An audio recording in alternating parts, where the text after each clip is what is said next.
Nós vamos hoje apresentar mais um tema da série Parábolas de Jesus. E a parábola de hoje é a respeito dos trabalhadores da vinha. É uma parábola muito especial que fala sobre como compreendermos a respeito de como Deus olha e vê os nossos esforços. Como lidar com a questão de recompensa com Deus. Em relação aos esforços que fazemos para vir à igreja, desenvolver os ministérios, cumprir a missão no mundo, como é que Deus ele trata essa questão de méritos? Como é que a salvação se relaciona com este assunto?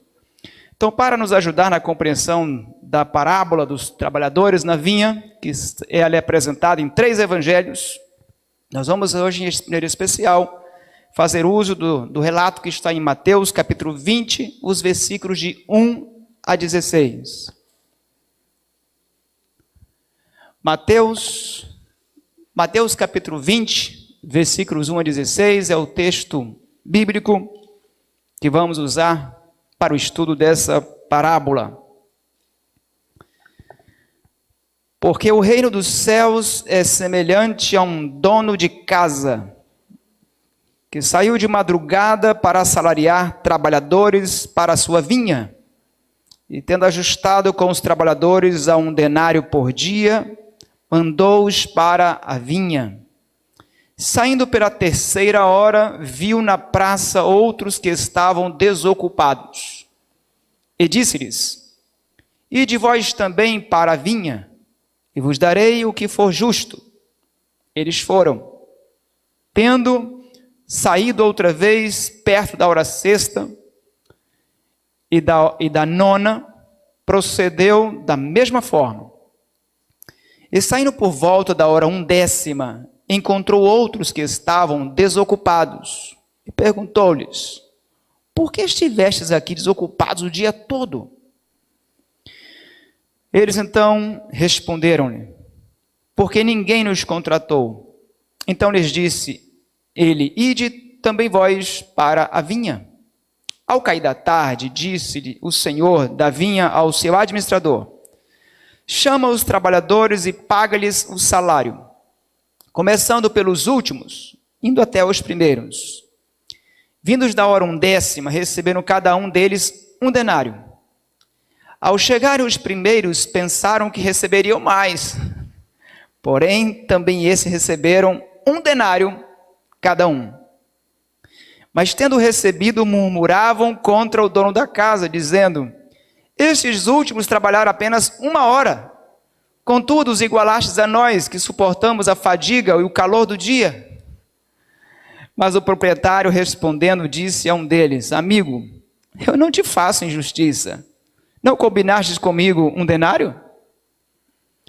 Toma o que é teu e vai-te, pois quero dar a este último tanto quanto a ti. Porventura não me é lícito fazer o que quero do que é meu?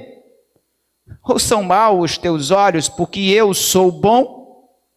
Assim, os últimos serão primeiros, e os primeiros serão últimos, porque muitos são chamados, mas poucos escolhidos. Essa parábola, ela vem diante de um desafio que surge na vida cristã. A vida cristã, quando nós entramos na vida cristã, é porque nós aceitamos o convite de Cristo. Jesus fez um convite dizendo: Vem e segue-me. E não obriga, não força. Vem quem quer, quem aceita o convite. Assim como aquele dono daquela vinha foi na praça, fez o convite aos trabalhadores, e eles foram por sua livre e espontânea vontade ou necessidade, mas foi um convite. O evangelho, o convite para ser um cristão, Deus não obriga ninguém. Deus convida, Deus insiste, Deus busca persuadir, mas por ser amor, Deus espera que sejamos livres para escolher. O convite é para segui-lo, não é para ir à frente dele. E quando Jesus ele convidou, por exemplo, Levi, diz o evangelho que ele deixou tudo e o seguiu. O convite para seguir a Jesus, se eu não estiver disposto a deixar tudo para segui-lo, então não estou pronto para aceitar o convite do cristianismo. Jesus também não foi só com Levi, mas todos os discípulos, quando foram chamados, de acordo com o próprio evangelho de Mateus também, segundo Mateus, eles disseram o seguinte: Senhor, nós tudo deixamos e te seguimos. Jesus nunca exigiu nada dos seus discípulos, nem de nós, que ele não tenha feito. Para poder nos salvar, ele deixou tudo no céu e veio aqui. E correu todos os riscos, para que nós pudéssemos fazer o mesmo também por ele. Se eu e você não estiver disposto a abrir mão de tudo o que for necessário para seguir Jesus, não somos dignos de ser cristãos, muito menos de um dia estar com Cristo no céu.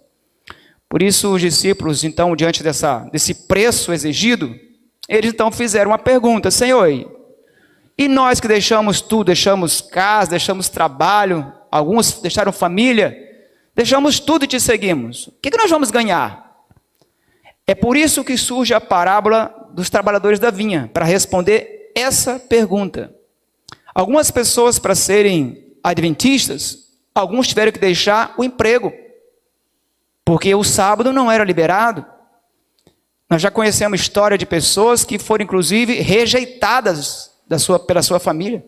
Pais que não aceitaram e, às vezes, cônjuges que perseguiram até que a pessoa não aguentou mais. Então, a parábola da vinha é para responder esse questionamento: Senhor, e nós que deixamos tudo? E, às vezes, corremos até risco de passar necessidade. Como é que fica? Qual a recompensa que nós temos diante desse grande sacrifício? Havia um pouco de farisaísmo na mente e no coração dos discípulos. Os fariseus, eles tratavam muito com aquela ideia de que você recebe pelos seus méritos. Se você fizer mais, recebe de Deus mais bênçãos. Então a salvação seria quase que uma barganha, uma compensação. E para corrigir este conceito equivocado de salvação pelas obras, para corrigir esse conceito equivocado de recompensa cristã, é que surge a parábola dos trabalhadores. Vamos então à parábola. Nos versículos 1 e 2 diz que quem foi para a praça era o dono. Quem tinha o dinheiro era o dono. E ele podia fazer com o dinheiro o que ele bem quisesse. Ele não era obrigado a chamar ninguém na praça. E se a pessoa estava na praça, é porque ele precisava de emprego, ele precisava de trabalho. Então os trabalhadores na vinha não têm poder nenhum, na verdade, de reclamar, às vezes, do que é combinado. Ele diz que ele foi e combinou com os trabalhadores que pagaria um denário, o trabalho, o salário justo de um dia. Portanto, um ditado popular que combinado não é caro. Bom, já que o dono da vinha acertou com eles, não havia o que reclamar. E a diária acertada naquela época não era diária de 8 horas de trabalho, não. Era de quando amanhecia o dia, 6 da manhã, até que hora? 6 da noite. É assim que funcionava a diária em Israel, 12 horas de trabalho. E eles então aceitaram o convite. O convite foi feito pelo dono. Então, só lembrando que o dono é quem tem o poder, o dono é quem tem o dinheiro, o dono é quem tem a vinha. Os trabalhadores que se unem ao dono, já que se uniram, as condições quem coloca agora é o dono. No verso 6 e 7, diz que o dono, então, por alguma razão, ele faz outras voltas à praça. No verso 5, diz que ele vai aí na hora sexta, depois vai na hora nona e depois vai na hora 1/10. Ou seja, ele foi 6 da manhã, meio-dia, 15 horas e agora vai às 17 horas. E quando ele chega lá e vê aqueles trabalhadores parados, ele pergunta: por que vocês estão parados o dia todo? E eles responderam: porque nós não fomos convidados. Veja que quando eles respondem para o dono, eles não dizem que foram convidados e recusaram o convite. Deus, ele sempre vai estar pronto para nos receber, mas nós nem sempre estaremos prontos para aceitar o seu convite, porque o convite para servir a Deus é hoje, o convite para ser servo de Deus é agora. Mas esses servos não foram para a vinha porque não tinham tido a oportunidade de serem convidados. Quando a pessoa recebe o convite de Deus e ela rejeita, ou adia, que é uma forma de rejeitar também, Deus não é responsável por fazer um novo convite. Então esses trabalhadores estavam ali de maneira justa, estavam ali porque não tinham tido a oportunidade. No verso 11 e 12 é o final do dia, como era costumeiro em Israel nesse tempo. Os trabalhadores foram chamados e cada um começou a receber o seu salário. O salário acertado de um dia. Começando pelos últimos, o que é um tanto estranho. Os que chegaram primeiro ficaram trabalhando até o final do dia. E os que trabalharam só 1 hora foram os primeiros a receber. E começaram a receber cada um denário. Quando chegaram os que tinham trabalhado o dia todo, o calor do dia, a fadiga do dia inteiro, que trabalharam 12 horas, eles esperavam que receberiam alguma coisa a mais, né? E agora então, como ele não pagou um pouco a mais, começaram a murmurar. É provável que tenha começado a murmurar ali uns com os outros, provavelmente os que primeiro chegaram. Mas o fato é que o dono da vinha acaba escutando. Geralmente as pessoas que reclamam, os murmuradores, eles não costumam murmurar abertamente com a pessoa de direito. Geralmente quem gosta de criticar ou reclamar, ele não reclama com a pessoa certa. Ele costuma ficar tentando azedar o ambiente, tentando encontrar outros descontentes para ficar murmurando para ver o que acontece, né? Ver se bota fogo na casa. O fato é que o dono da vinha não está alheio. Ele viu e entendeu o que estava acontecendo. E chamou. E agora então ele os repreende. Ele diz: você está dizendo que eu sou injusto? Eu sou injusto por quê? O que foi que nós acertamos? Um denário? Você recebeu um denário? Então do que está reclamando? Não há problema em eu dar um pouco a mais? O que a parábola vai enfatizar aqui não é o dono da vinha é injusto? Ele é injusto? Não, ele não é injusto. Porque o que ele acertou com os primeiros foi o mesmo que ele acabou dando para os que chegaram por último. A ênfase da parábola não está na justiça ou injustiça. A ênfase da parábola está na generosidade. O dono da vinha foi generoso desde os primeiros convidados. Porque se os primeiros convidados não tivessem sido convidados pelo dono da vinha, eles teriam que voltar para casa sem dinheiro para colocar comida na sua mesa. Se o dono da vinha não tivesse chamado ao meio-dia, às 15 horas, às 17, se ele não fosse generoso para poder convidá-los, eles iriam para casa e não teria como dar comida para os seus filhos. Então a ênfase da parábola, no dono da parábola, é mostrar que ele é generoso, jamais injusto. E agora, ele diz o seguinte: sabe qual é o problema de vocês? O problema de vocês não é que eu sou injusto, é que vocês têm olhos maus. Quando a pessoa tem os olhos maus, elas não conseguem ver as coisas na perspectiva correta. As pessoas que não têm uma visão discernida, né, que tem discernimento pelo Espírito Santo, ela não consegue ter uma boa visão de Deus, nem das pessoas e nem das coisas. O Evangelho segundo João 6, verso 23, diz o seguinte: se os teus olhos forem maus, que grandes trevas serão a sua vida. Existem duas formas de você ver a vida. Uma, encontrando os motivos para você agradecer a generosidade de Deus. Essa é uma forma de viver a vida, de ver a bondade de Deus. A outra forma é tentar olhar para a vida e tentar encontrar as injustiças de Deus. Nós, como cristãos, olhamos para o mundo e vemos no sofrimento o cuidado de Deus. Há outras pessoas que não conseguem ver de maneira espiritual, que olham para o mundo, tanta confusão, tanto sofrimento, e diz: Deus não existe. É uma questão de ter olhos que sejam discernidos, ungidos pelo Espírito Santo. Não é à toa que um dos conselhos que Deus dá a Laodiceia é comprar colírio para os olhos. Como você tem visto a vida cristã? Uma vida severa, de tantas obrigações, tantas cobranças, pessoas pegando no seu pé. Como você tem visto a vida na igreja? Uma constante cobrança e pressão do pastor, dos anciãos, da comissão. Como você tem visto o seu ministério? Um privilégio para trabalhar, servir ao Senhor e crescer, desenvolver? Como você tem visto isso aí? A parábola ela vem buscando trabalhar com os discípulos o conceito de que a vida cristã é um chamado para a cruz. Ele dizia a todos: quem quiser me seguir, toma a sua cruz, me segue. A vida cristã não é um convite para passear, tomando chazinho e bolacha. Embora tenha o seu lugar, o chazinho e a bolacha, para aqueles que gostam.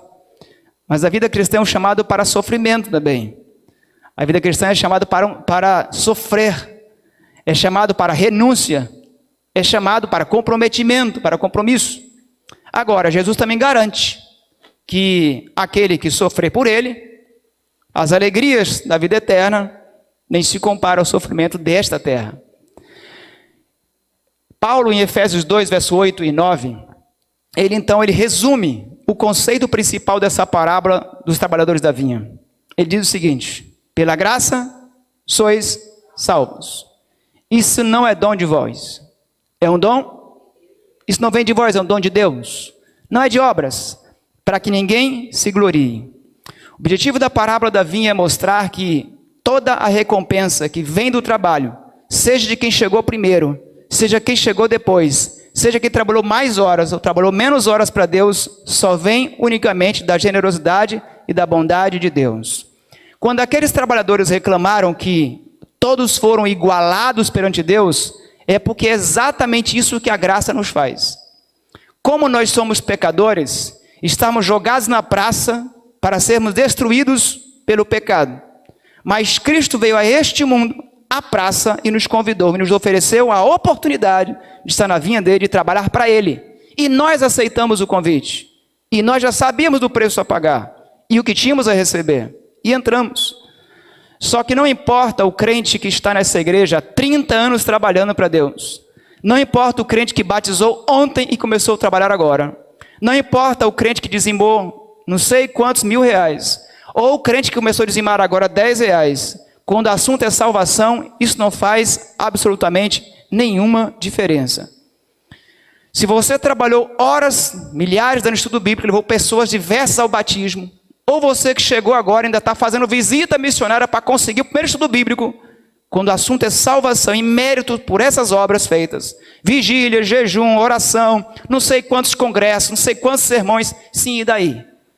Para salvação isso não faz absolutamente nenhuma diferença. É isso que Jesus está colocando para os seus discípulos.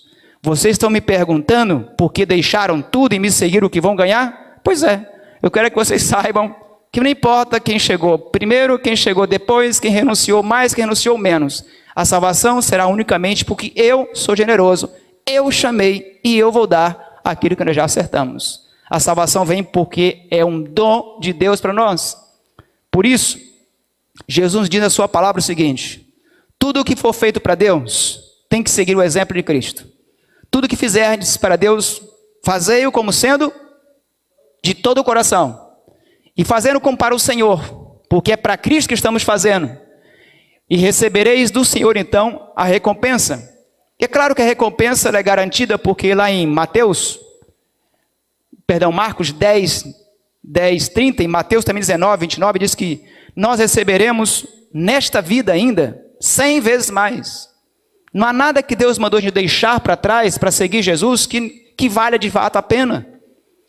O que de fato vale a pena que você deixou para trás quando decidiu ser adventista, um cristão fiel? O que foi que você deixou para trás que de fato tinha valor?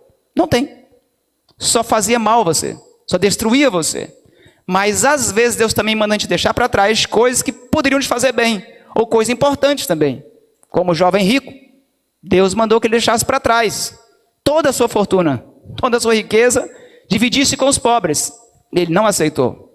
Não que Deus seja contra as riquezas, não há problema nenhum em ter dinheiro, não há problema nenhum em ser rico, porque não é mérito ser rico, nem é mérito ser pobre. Ser pobre não torna ninguém santo e ser rico não torna ninguém corrupto. Desde que o dinheiro esteja no bolso, Jesus no coração, não há problema nenhum. O problema é quando as pessoas colocam Jesus no bolso e o dinheiro no coração. Aí é que é o problema. Esse jovem rico tinha esse drama, não conseguiu tirar o dinheiro do coração e colocar Jesus entronizado. E aí que está a questão. Eu quero concluir a mensagem com duas citações que me chamam muito a atenção. No livro Parábola de Jesus, eu gosto demais dessa citação que aparece na página 403. Diz o seguinte, atenta bem para essa citação. O cristão que é em sua vida particular, na renúncia diária do eu, essas atividades corriqueiras da vida. O cristão que na sua vida familiar representa o caráter de Cristo, esse pode ser mais precioso aos olhos de Deus do que o missionário ou mártir de fama mundial. O homem e a mulher, que cada dia que levanta, cumpre fielmente seus deveres com Deus, seu tempo com Deus, seu tempo com a família, é honesto no trabalho, faz tudo bem feito, faz o ministério na igreja com dedicação, com prazer, trabalha pela sua casa com honestidade, com zelo. Esse pai de família, essa mãe de família que chama os filhos, consagra a Deus e faz essa rotina com carinho, com zelo para Deus todos os dias, diz que é mais valioso para Deus do que a vida de um mártir de fama mundial. Você já parou para pensar isso? Que Deus considera você até mais precioso do que a vida de um grande Lutero, que um grande Jan Hus, ou outros homens tremendos heróis da fé? E eu termino com essa citação aqui também do mesmo livro, página 396. A maneira que Jesus olha para o nosso trabalho, diz assim, não é a soma do trabalho que nós fazemos para Deus, nem os seus resultados visíveis, porque às vezes você vai trabalhar duro, vai fazer tanta coisa e parece que ninguém vê, e nem você às vezes consegue ver. Quantas vezes você trabalha duro em casa e dá a impressão que você não fez nada? Quantas vezes a gente vem para a igreja, como líder de igreja, como ancião, como pastor, a gente se desdobra, faz tudo o que pode, tem a sensação de que você não mudou em nada, tem a sensação de que você não melhorou nada na igreja, e às vezes no seu ministério. Mas aqui diz que não é a soma do trabalho que eu faço, nem que você faz. Também não são os resultados visíveis, mas o que Deus está pesando é o espírito com que nós fazemos. Isso é o que torna valioso para Deus. Eu não sei, alguns aqui eu sei do ministério de uma boa parte de vocês. Eu sei do cargo de uma boa parte de vocês. E cada crente deveria ter sempre em mente, você precisa ter um ministério na igreja. Porque a igreja é um corpo. E não existe membro no corpo parado. Qualquer membro no corpo parado está morto, está atrapalhando o corpo. Você precisa ter um ministério. Pode ser o mais simples. Louvor, na recepção, na pregação. Não importa. É importante você ter um ministério. Se você achar que não sabe qual é o seu ministério, pergunte qual ministério precisa de ajuda. Sempre há um ministério precisando de ajuda. Eu desafio um crente a me dizer que não está fazendo nada na igreja porque não sabe o que fazer. Eu tenho certeza que se você chegar para a equipe da recepção e perguntar, ela vai dizer o que você tem para fazer. Equipe de louvor, equipe de várias equipes que nós temos da igreja, da criança, de jovem, de família, duplas para visitar as famílias, os casais. O que não falta nessa igreja é trabalho, é ministério para fazer. Agora, não basta isso. É preciso uma missão no mundo também. Só que o que Deus mais avalia não é o quanto eu e você fazemos aqui dentro da igreja e nem fora da igreja. Ele quer saber qual é a motivação. Por que você faz? Qual é o motivo? A motivação para Deus é mais importante do que mesmo a ação. E a citação termina assim: o amor a Deus e aos nossos semelhantes deve ser o nosso único motivo. Você trabalha duro pela sua família, você reúne seus filhos, você os consagra a Deus, você lê a Bíblia, você prega o Evangelho, faz seus cargos na igreja por amor a Deus, por amor a esta causa, fazendo para o Senhor. Deus não precisaria dar recompensa nenhuma para a gente, mas Ele diz que Ele dá recompensa. E existe recompensa no serviço. É bom demais trabalhar para Deus, é verdade ou não é? É bom demais você estar envolvido no ministério. Dá uma sensação de utilidade, de prazer, de ver pessoas sendo transformadas, vidas mudadas, tocadas com a nossa vida. Mas nossa maior recompensa não é aqui. É no acerto de contas, na volta de Jesus. Deus nos chamou e aceitamos o convite. Alguns aqui já trabalham para Deus há mais de 30, 40 anos ou mais. E alguns começaram agora. Alguns chegaram para a caminhada cristã agora, recentemente. Mas eu quero que você saiba que aos olhos de Deus, todos somos exatamente iguais. Pecadores e carentes da graça de Cristo. Mas a partir do momento que nós aceitamos por amor servir Jesus, somos preciosos, salvos em Cristo Jesus. E lá no céu não haverá a menor diferença para quem ganhou mais batismos, menos, quem trabalhou mais anos, menos anos, quem foi pastor, quem foi diácono, nenhuma diferença. Porque lá não haverá não haverá castas sociais, só haverá um grupo de pessoas salvos. E todos seremos salvos pela generosidade do dono dessa igreja. Seremos salvos unicamente pela graça e misericórdia de Deus. Que você não recuse o convite. Ele te convidou hoje. Ele te convida agora a consagrar sua vida a Ele, a deixar tudo o que for necessário. Se você e eu não estivermos dispostos a deixar tudo por amor a Cristo, então eu e você não merecemos nada do que Ele deixou no céu por amor a mim e a você. Se nessa terra eu não estiver disposto a deixar tudo por amor a Cristo, também não mereço nada que Ele preparou no céu para mim e para você. Mas eu espero que vocês sigamos em frente, continuemos essa caminhada ao lado de Jesus. Vamos orar? Nosso Deus e amado Pai, muito obrigado, porque o Senhor, que é o dono de tudo, do universo, da nossa vida, o Senhor nos chamou para estarmos em seu serviço, servindo em nossa casa, servindo em nosso trabalho, servindo na comunidade, servindo na igreja. Todos somos teus servos e agradecemos ao Senhor pelo seu convite e pela sua generosidade. Que nós sempre sirvamos ao Senhor com alegria, com prazer e de todo o coração. Nada que deixamos para trás de fato era mais importante que o Senhor, porque não tem como ser. Então que nós possamos te servir sempre por amor, com a certeza de que já estamos sendo recompensados nesta vida e que seremos recompensados com a vida eterna em breve, quando Jesus voltar. Que o Senhor nos ajude a seguir em frente, ao teu lado, caminhando até o dia que estaremos no reino do céu e receberemos a coroa da vida eterna, que é a recompensa que nós mais esperamos. Dá-nos a tua graça, nos abençoe nessa semana, a cada família, a cada pessoa aqui presente, que eles nos assistem pela internet também, em nome de Jesus. Amém. Que Deus continue nos abençoando sempre.